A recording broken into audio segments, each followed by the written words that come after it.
Welcome to another episode of the Jets Afterburners podcast. New York Jets fan 16, and we're throwing a little curveball here because normally for our health series we have the health series intro, but I just found it to be perfectly kind of contorted into the excellent full facade of the puzzle, having a Jets fan from the medical field who deals with broken hearts like us Jet fans.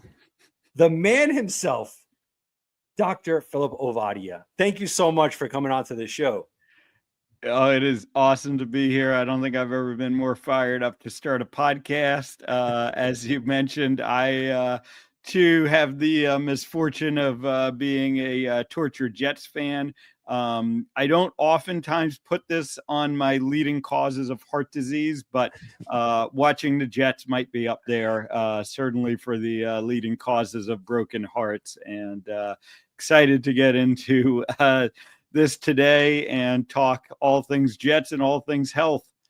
I love it. And again, I'm going to just preface it right here because we're going to be going back and forth, health, Jets. Great combination here. I am no doctor or nutritionalist. I like to use this platform as an out-of-the-box health perspective in which the ultimate decision is yours, and you should always consult with your physician and do your own due diligence before going on any well-being journey. Now, before we get into the real serious stuff, I want to ask you, what made you a Jets fan? Well, I think like most of us, I was born into it. So I grew up on Long Island. And I spent many of my childhood years either on Sunday, either parked in front of the TV or perhaps when I was really unfortunate, freezing my ass off in Shea Stadium, watching the Jets, bumble through another season. And we had a couple of glimpses of good years while I was growing up. The Mark Gastineau, Joe Klecko, Richard Todd years, but they were few and far between.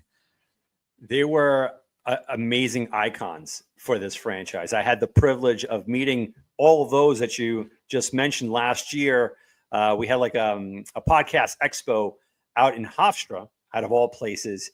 Got to meet Ken O'Brien. I mean, just the names going on. Mark Gastineau, great. Johnny Lamb Jones, all of these icons that I'm like, wow, man, I wish I could just talk to them. And they were just down to earth guys. And I'm like, if I felt pain watching them, I could only empathize for them seeing and going through all these tough times, but they bleed green no matter what, just like us fans. I watched the team now the past 2 years with, oh my goodness, Aaron Rodgers. Why didn't that work out? Well, because it's the Jets. I mean, nothing works out, right? Nothing. Yeah, nothing. But another of the the long series of the long strings of getting great players past their prime. And just amazing season-ending injuries, in first games of the season, and the Jets seem to be able to do that better than no one else. Oh, didn't it remind you a lot of '98, like when '99 when Vinny went down? Like it was our Super Bowl to win in 1999, and unfortunately, Curtis Martin, out of all the running backs, fumbles the ball. Vinny Testaverde, being a team guy, pushes off his heel, and the season just went down the drain. But we still had a powerhouse of a head coach in Bill Parcells. And he actually, late in the season, he rallied the team. And had we gone into the playoffs, even with Ray Lucas at quarterback, I think we would have won the whole thing. Or maybe that's just my delusional fandom. What do you think? I seem to remember particularly, I don't remember all the details, but I think, again, it was late in that season, right, when they had a must-win game to make the playoffs and had a particularly painful grasping defeat out of the jaws of victory, as they're so apt to do. One of my most vivid childhood memories, I'll say, was one of those cold, snowy December, late season games in Shea Stadium. and I'm there with my dad, and the Jets are up. They were playing the Dolphins, must-win game, right? And they're up 21-0, and it's the end of the third quarter. And, we had enough, right? I was frozen. My dad was frozen. And he said, okay, they got this one locked up. Let's head to the car. And by the time we got to the car in the parking lot, the Dolphins had tied it up, and the Jets proceeded to lose that game as well. So it just sums up growing up. Some things never change. Now, so that must mean that you were there with the '86 shootout with Marino and O'Brien, right? Yeah, that was during the peak of my youth, right? 1986 is, of course, a seminal year in my growing up, because we had the Jets were actually in one of their good phases, and of course the Mets won the World Series that year. So 86 is a year I remember well. Favorite quarterback of the New York Jets? I gotta go with it's a tough one. I was gonna go with Ken O'Brien, but Richard Todd might slip in there. Greatest defensive player for the New York Jets in your mind? Oh, definitely Mark Gastineau. Absolutely. So, where do you rank Revis? Do you rank him close up there, or do you have the sack exchange and then Revis? Yeah, I got to sack exchange first and foremost, and by the time I got into the depths of college and then medical school, and thinking of the passions in my life and what had to fall a little bit by the wayside, I got to admit my Jet fandom went down a little bit as I became distracted with becoming a heart surgeon. So a lot of the late 90s, early 2000s don't have those well-formed passions about. Now, the beauty about this whole thing is that you repair hearts. This is where I want to segue all in there. Again, you're very well renowned. You performed over 3,000 heart surgeries, and you are the author of the book, Stay Off My Operating Table. The description will be in the link below. When it comes to heart disease, right, it seems like the mainstream doctors will peg it on cholesterol, red meats, and saturated fats. Now, Dr. Ovadia, you not only have suggested the opposite, but are a living example that a line diet, carnivore lifestyle does work. My question here is, at what point in your life, going through your career or whatnot, I remember reading online that at 40 years old, you were unfortunately morbidly obese. What made you go against the grain and turn your health around? Yeah, ultimately it was the disappointment in the results that I was personally getting and my patients were getting. That's really what made me start to question that same narrative, that you talked about, that and the recommendations that come out of that, right? The US dietary guidelines, the eat a low fat diet, eat less, move more.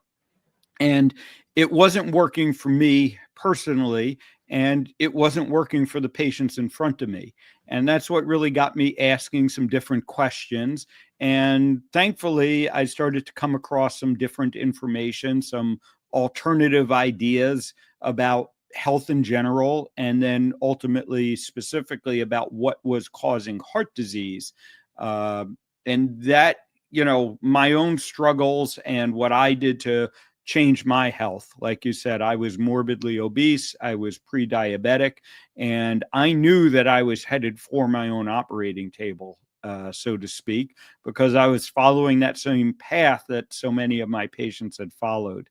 So questioning that narrative really opened my eyes up to a lot of things that doctors are educated incompletely is how I talk about it now, right? We only get one perspective. There's a lot of information, obviously, that you could learn as a medical student and as a doctor.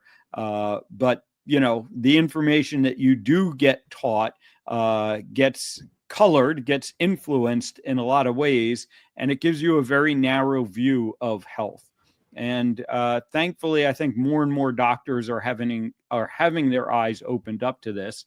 More importantly, more and more patients are waking up to this, and they're starting to ask those same questions. They're starting to ask questions like, if we have heart disease so figured out, right? If it's all about the cholesterol and we have these medications that lower cholesterol and we've been eating, lower fat diets and following these guidelines, then why is heart disease still the number one killer? Why is it far and away the number one killer here in the United States and worldwide if we've, figured out what's causing it? See, I always had a question here, and this is not to diminish the curriculum, going to school and learning so much about the human body, especially the heart. But is it done deliberately where health, nutrition is at a nominal point, just such a futile section of the studies, as opposed to being kind of the main heaviness, the common denominator of this, that eating this way may cause heart disease. If you eliminate certain things, this may help you. If you could just run through the curriculum as well of your studies. Yeah, and it's interesting. You go back to the founding of medicine, right? Everyone's heard of the Hippocratic Oath, right? From Hippocrates, who's kind of seen as the forefather of physicians. Right. And right in there, he talks about nutrition, right? He talks about food as the primary influencer of health. And that was the main focus for, a long, long period of time. And then we started to get into this era of pharmaceuticals, and, medicine really shifted from a focus on maintaining health to treating disease, and treating disease with things like surgery, things like pharmaceuticals. And so that took the emphasis off of diet and nutrition. And things like diet and nutrition, became an afterthought. When I went through medical school, we had a few hours of nutrition, in the curriculum. And even that wasn't really talking about the way that food influences health. It was talking about the biochemistry, what happens when you eat carbohydrates and fats and proteins. So that's certainly one problem. And then the other problem is the prevailing dietary advice, right, is lousy advice. It just doesn't work. And I'm confident saying this at this point. The U.S. dietary guidelines, which were originally introduced in 1980, and so we now have 40 plus years of experience with them. And during that time, our health has gotten worse by any measure that I think anyone can look at. And the very diseases that the U.S. dietary guidelines were designed to, address, obesity and heart disease primarily, have both gotten worse during the existence of the guidelines. So that has kind of colored doctors' thinking, right? Because doctors look at that and say, well, dietary advice doesn't work. Why bother with it? And let's just focus on, what pharmaceuticals and what procedures we can do to deal with these conditions. Now, that kind of leads me to my next question with students going through now the schooling and whatnot. Do you have certain students that are questioning as well? Like, what am I reading here? How come this doesn't make sense? Like, let's say if someone that's fit, that's going through, let's say, a carnivore lifestyle, lion diet, or just a whole foods all around, knowing what's good for me, what's not. Do you ever encounter any kind of scholastic individual that's questioning it? Yeah, we are starting to see that. And that is one of the things that gives me hope for the future. And, on the social media front, I can point to someone like Nick Norwitz, who's finishing up medical school this year at Harvard Medical School. Incredibly smart guy, gotten a PhD from Oxford before Harvard Medical School, way smarter than I am. And, he, as a medical student, has been very active in questioning many of these narratives and getting involved in research that is helping to disprove many of these narratives. So there certainly is a lot of hope.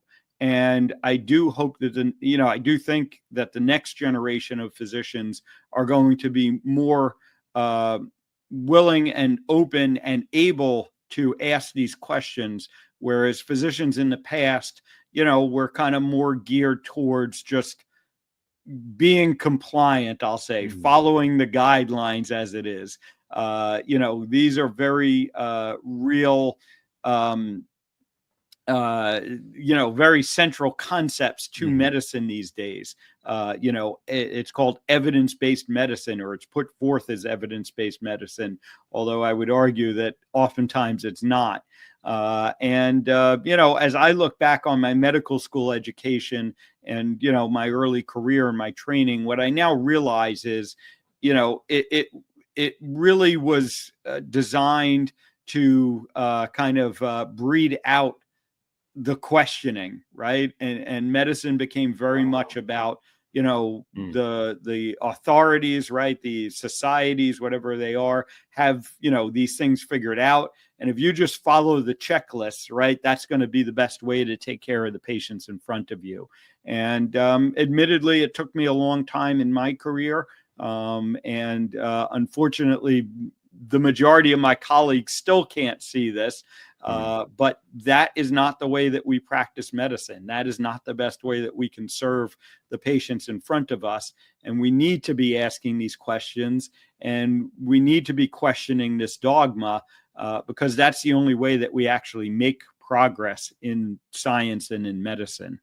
Well, I appreciate you continuing to be that trailblazer, because that's how we're only going to get better, right? In questioning things. And that's where I wanted to bring something up that is taboo, that God forbid you bring this to the table. Does cholesterol cause heart disease? Because I know for me personally, before going on this lion diet late in November of last year, my cholesterol was okay, a little out there, but nothing crazy. But my sugar level, my glucose, I mean, at least 55 pounds on this frame. Going up the stairs, just breathing heavy, not being able to think thoroughly, getting agitated right away. Now I feel that my cholesterol has gone up a little bit because of the way how I eat. But the mental clarity is, I can't even explain how clear my mind is. It's beyond it. So that's my question. Is cholesterol the main thing that causes heart disease? Yeah, so I am very comfortable saying that blood cholesterol levels, right? And one of the things that, we need to be careful about is differentiating dietary cholesterol from blood cholesterol levels. And there's not a direct relationship there. That's very clear. But blood cholesterol levels are not the primary driver of heart disease. Blood cholesterol is involved in the heart disease process, but it doesn't initiate it. And it is not always the case that having higher blood cholesterol levels leads to more heart disease. And this is actually very relevant and I'll say breaking information, right? As we're recording this today, there was just a very important study. Nick Norwitz, who I mentioned earlier, was one of the authors of that study, along with Dave Feldman, who's an engineer that has done a lot of investigation around cholesterol and heart disease relationships. And then a couple of very good physicians. One is by name of Matt Budoff, a leading cardiologist. Adrian Sotomayor, another physician that was on that paper. And what they showed was in a specific population, okay, of people, what we call lean mass hyperresponders. But these are people on low carbohydrate diets that have a significant increase in their blood cholesterol levels when they go on the low carb diet. And what they have now demonstrated is that the blood cholesterol levels in these patients has no relationship to the amount of disease in their hearts. They were looking at the plaque in the arteries of the heart. And what was published today was the second part of the study, which was a 1-year follow-up. Last year, they had published that at the baseline, at the start of the study, again, the amount of disease in these patients' hearts was not in any way related to their blood cholesterol levels. And now what they have shown is 1 year later, the progression in the amount of plaque in their heart, which was very low to start with, despite these very high blood cholesterol levels.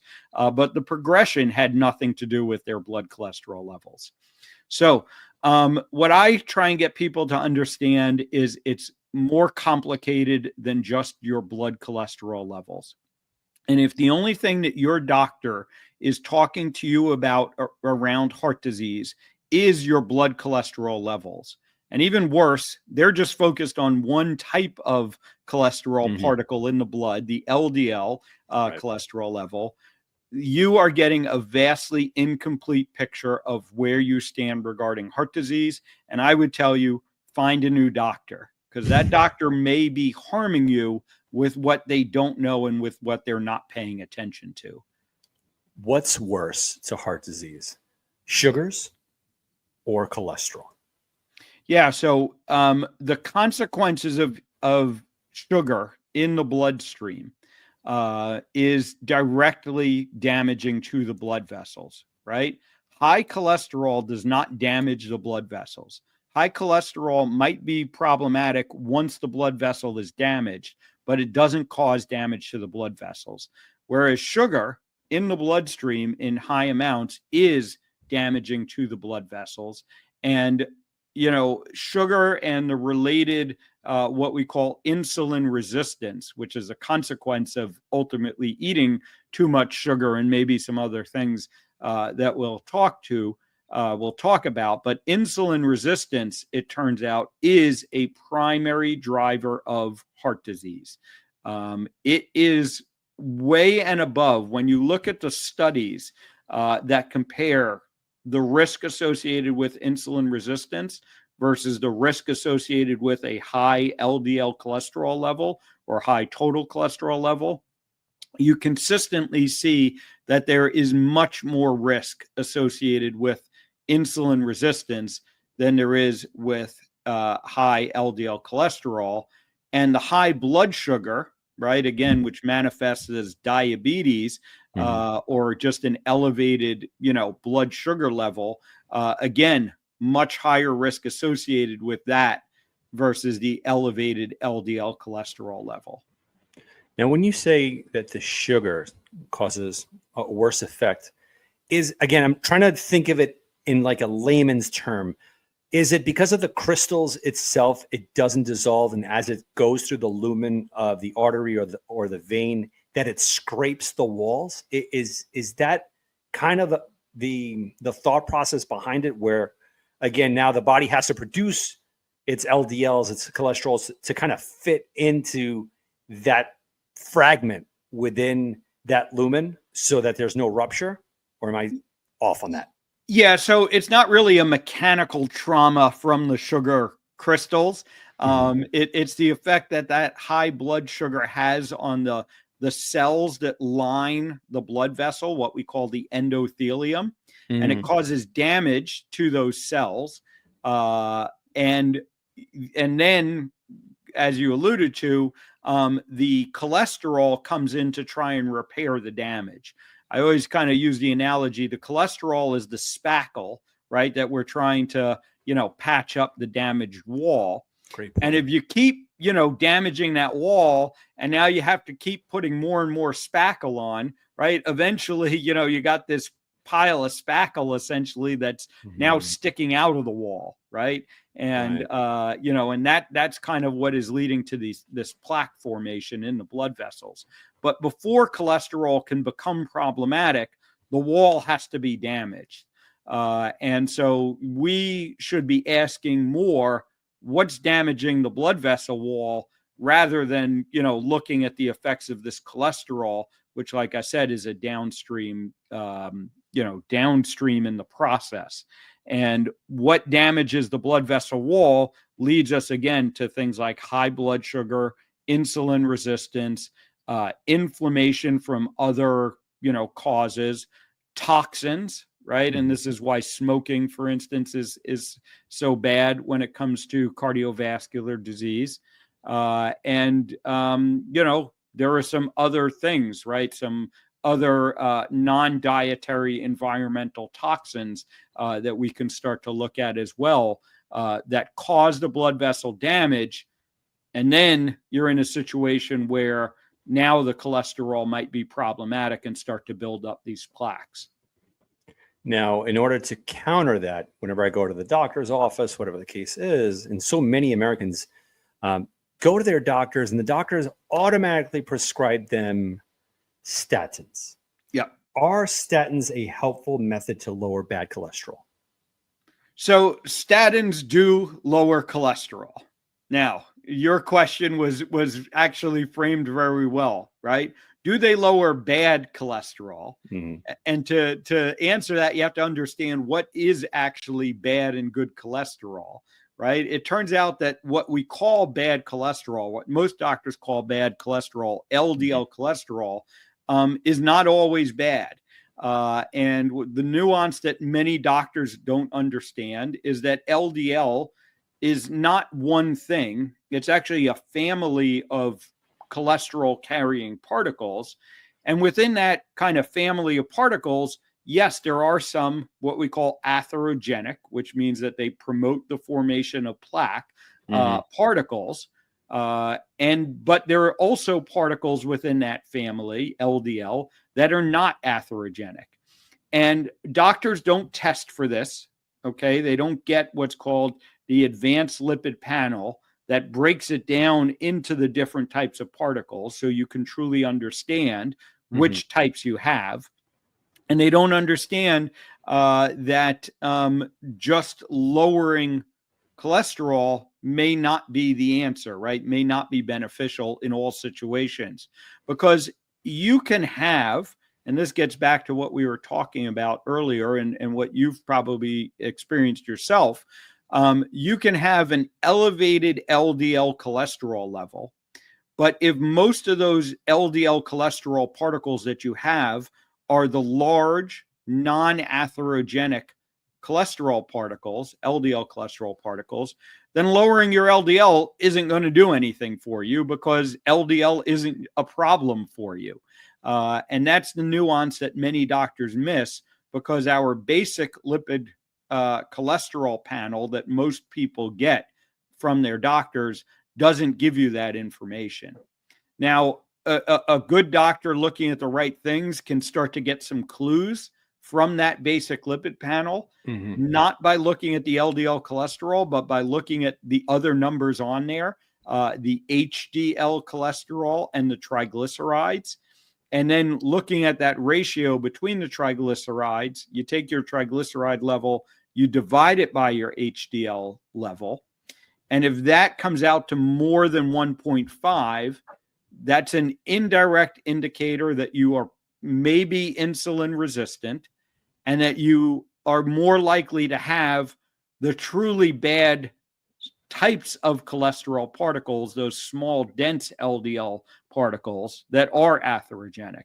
So you can start to get some clues there. But again, I prefer to look at the numbers, right? Let's get that advanced lab panel, that advanced lipid panel. Let's see what types of particles you have, so we can figure out if cholesterol is problematic for you or not.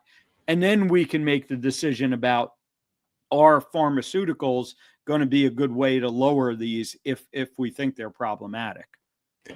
So with that being said, have you found studies where, let's say, a patient walks into your office and is severely obese, blood work, not great, but then he comes back, let's say in 6 months, and what he has done is a lot of fasting.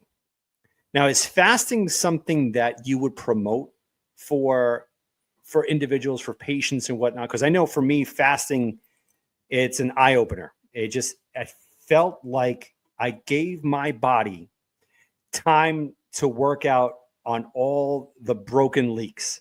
Because I remember reading some literature. I forgot the name of the book, but it stated fasting helps looking at certain parts of your body of ailments and going directly at the inflammation.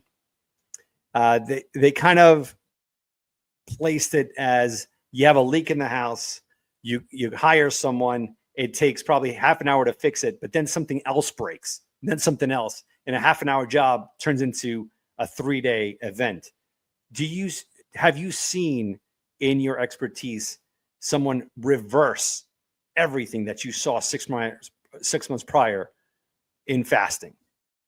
So yeah, fasting can be a very good tool in dealing with, what we broadly call metabolic issues, right? This insulin resistance that we're talking about, things like diabetes, obesity is related to that, although not quite the same thing as it. But fasting can be a very good tool when you're dealing with those challenges.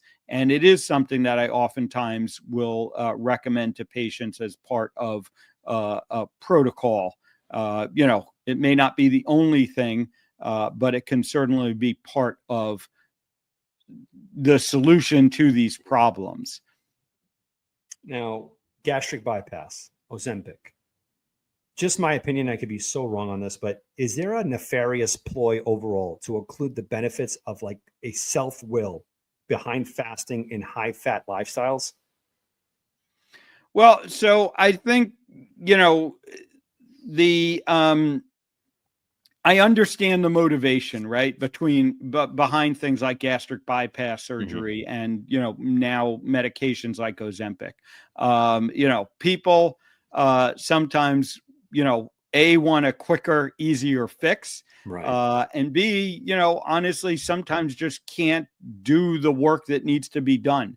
Understand we're in a very toxic environment when it comes to our food, and it seems like just about anything, right? Chances are if you reach for something that's called food, it's probably not going to be good for your health these days. So it's challenging. I do not think these are by any means, the best way of dealing with the problems. And in a lot of ways, you're right. They kind of avoid dealing with the problems. And instead, they just give this sort of, solution, right? They kind of restrict what you're eating, artificially restrict how much you can eat in the case of gastric bypass surgery, or these medications that suppress your appetite. But those are not going to be the best way to deal with these issues long term. And as individuals, we need to just deal with the problem in front of us, right? And if the problem is eating highly processed food, excess sugar and carbohydrates, then you got to stop doing that, right? And whether it's fasting or a low carbohydrate carnivore type diet, you can deal with it. And I see patients have great success with that. So that is certainly my preferred way. And, and the issues I have with the GLP-1 inhibitors, right, the Ozempic and other like medications is, what's your long-term plan? Are you going to stay on these things for the rest of your life? And if you are, what are the consequences of that going to be? Because none of these things, come without side effects and unintended consequences. You bring up, I got to quote this. You said toxic foods. Do the food industries know the harm their products are promoting? high sugars, high carbs, they're bliss points. Is it so deliberate that they don't care about the American health? Yeah, I at this point, I do believe that is the case, right? And again, we go back to the original intent, Mm-hmm. and I can't blame the food industry per se, right? Because what happened was, again, the government, right, came out with these US dietary guidelines, and it says, we need lower fat foods. And so the Right. food industry responded to that. Along the way, I think they discovered, right, things like bliss points and, how the lower fat foods, right, introduced more sugar into the food supply, and sugar is addictive. And so they had the good benefit to them of, well, we can sell more food while, calling it healthy and while thinking it's good for people's health. Right. And again, at the beginning, the intent was that this was going to be good for people's health. But, here we are 40 years later, and Mm-hmm. clearly these things are not good for people's health. And, now we have a food industry that's kind of, dug in their heels, and they've built their whole business model again around this. And so, and they now can use the healthcare, right, as the Mm-hmm. scapegoat. And they can say, Right. well, we're being told this is healthier for people, so this is what we make. Um, and in the end, what I like to always redirect towards is we as individuals have sovereignty, we have agency to make our choices. And, the mission that I've been on, right, the goal is to get this information to as many people as possible so that they can start to understand that what they've heard about what are healthy foods and how to be healthful it is not, they haven't gotten the whole story. There's been a lot of mistruths, right? And Mm-hmm. we can always argue about, were they intentional, were they not? Right. I honestly don't spend my time worrying about that. I just say, this is what we now know. This is what you need to know so you can make the choices that are going to benefit your health. And people like yourself who have made these changes, I now am fortunate to see those results every day in my practice, and see the people that are now staying off my operating table, right? And again, what I've done is very counterintuitive. I was was a very successful heart surgeon, had a good life doing it, and the easy path would have been just to keep my nose down and keep doing it. But now I'm here trying to keep people off the operating table, and because ultimately I believe that is better for them and better for their health. And so that's the mission that I'm on, to spread this word so that people don't need my services as a heart surgeon anymore. I honor your bravery for just stepping outside of the comfort zone. That's for one. And what I wanted to ask is, there's this conspiracy that goes on through just talks, friends, work, or whatnot. And the conspiracy is, food and drug companies and pharmaceutical industries, they all work together. One feeds you poison, so you go to the pharmaceuticals to give you the antidote. Is there any truth to that, or each one has its own entity? They don't know what the other side is doing.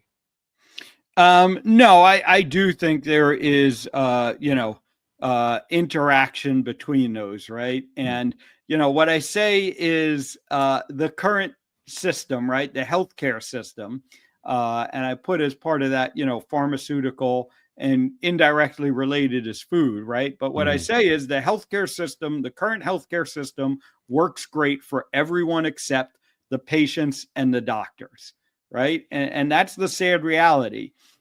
So you're right. The pharmaceutical companies are more than happy to keep doing what they're doing.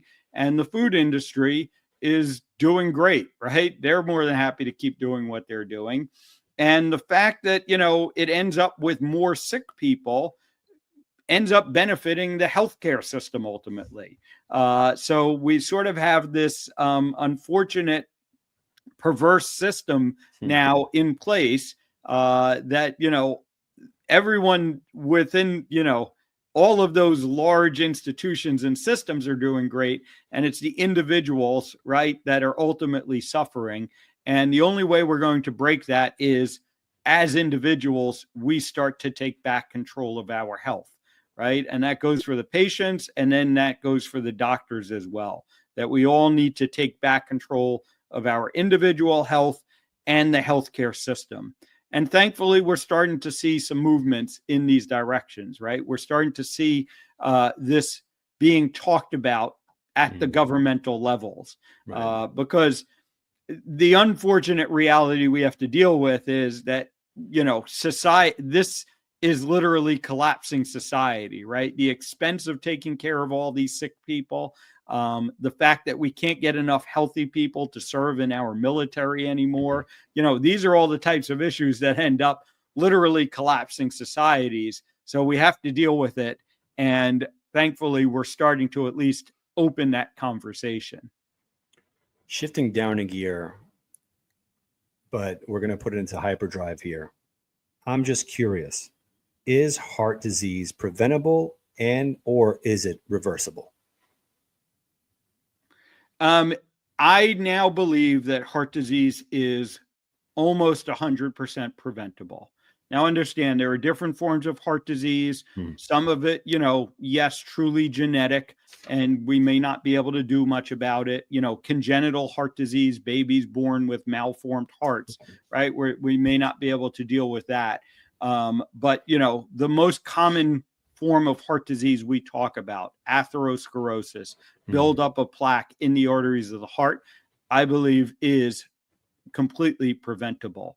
Reversible, a little bit more controversial, I'll say. What I always tell people is where you are, right? No matter when you start paying attention to this, we can stop it from getting worse. And that's the primary goal. Thankfully, in my practice with the patients I work with now, I do start to see reversal. We see different measures of heart disease. The common one that I use is with a scan called a coronary artery calcium scan. You'll hear it referred to as your calcium score or your CAC score. And I see those scores starting to go down.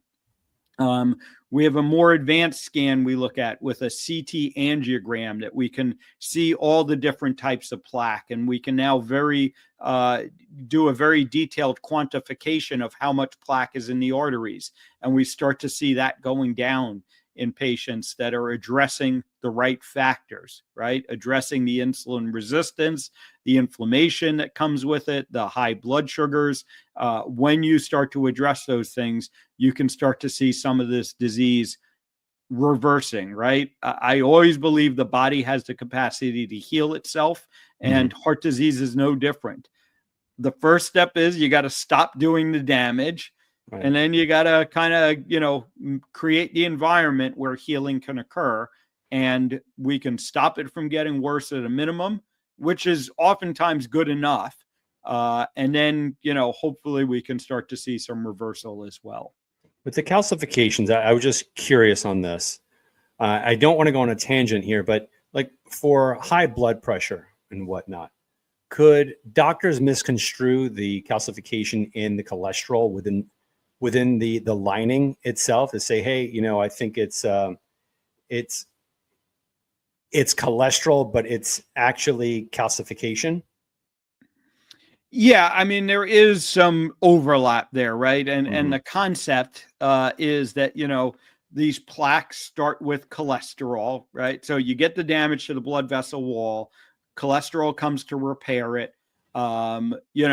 Again, the simplistic concept is the cholesterol itself builds up. It turns out that that's not true, right? What happens is that this cholesterol then sets off an inflammatory and a immunogenic response, right? So you get all these different types of cells that come in, and you get inflammation, right? And it's all trying to clean up the damage, but that process goes awry. and now this plaque starts to build up.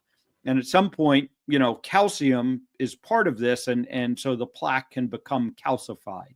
And again, most doctors don't properly understand that. And more importantly, what I want people to understand is, looking for that calcium, doing this coronary artery calcium scan is a very easy screening test for heart disease.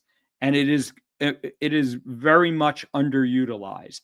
Most doctors don't order these scans, don't know about them, don't order them. People don't know to ask for them.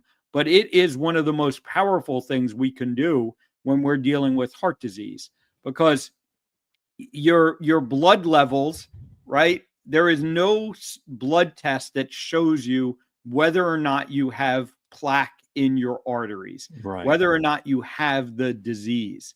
In order to do that, you need to look at the arteries, and the best way to do that as a first test is a coronary artery calcium scan. So I now tell people, if you're a man over 40, if you're a woman over 50, you need to ask your doctor for a coronary artery calcium scan.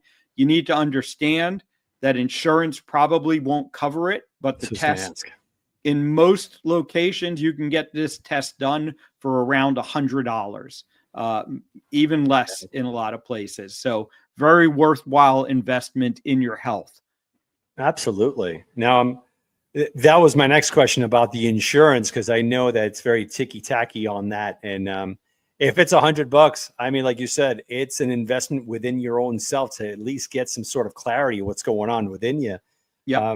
But with that being said, what is the diet that you stand by, that you kind of tell patients, hey, you're coming into my office, if you kind of stick with this here, we'll see how it turns out in about 90 days. Is there such a thing that you do promote? Yeah. And it goes back to, again, understanding those root causes, insulin resistance and inflammation. And the best way to deal with that is with a low carbohydrate diet. How low it needs to be in carbohydrates is going to depend on how insulin resistant you are. And sometimes, taking low carb to its furthest point, which is essentially zero carb, and that's what a carnivore diet does, is indicated. And what I want people to understand about a carnivore diet in particular is that eating red meat does not cause heart disease. Full stop. No, nuance needed there. Eating red meat does not cause heart disease. So you can eat all the red meat you want. That is not going to contribute to worsening heart disease. And you got to eliminate what's causing the problem in the first place. The processed carbohydrates, the sugar. We haven't talked about things like vegetable and seed oils, these adulterated fats that contribute to the development of insulin resistance. Those are the things you need to avoid. And so the diet I recommend, like I said, is a low carbohydrate diet. Get rid of the processed food, eat whole, real food first and foremost. And that can include as much meat as you want it to. And if you want to do an all meat diet like you do, like I do, that is a very viable and healthy dietary option. I appreciate you saying that, because, I've gone through the paleo diet, the keto diet, and they all worked for me. I didn't eat any fruit or whatever the case is, but I was still with the vegetables. And again, I'm not demonizing vegetables. For anyone out there listening, it's not something that us carnivores are so against it. I can't stand it when it gets to a cult level. That I'm not for. I've just noticed, kind of like what you said, the sensitivity of the sugars. So I can't eat an apple. I would love to, but my body has no discernment that it's an apple broken down, and it's like I just ate a Twix bar. And then we go to a vegetable, just a regular escarole like us Italians like, and it breaks down into a carbohydrate. And the carbohydrate then breaks down into sugar. Even something that it's supposed to be good for me, it triggers the sensitivity of my receptors. And all of a sudden, I'm stuck as an addict because I have to be honest, that's what I was. I was a straight up addict going to my refrigerator, 9 o'clock, 11 o'clock at night, and eating sleeves of Oreos, a slice of pizza. Who does that? I used to just eat the box, like everything.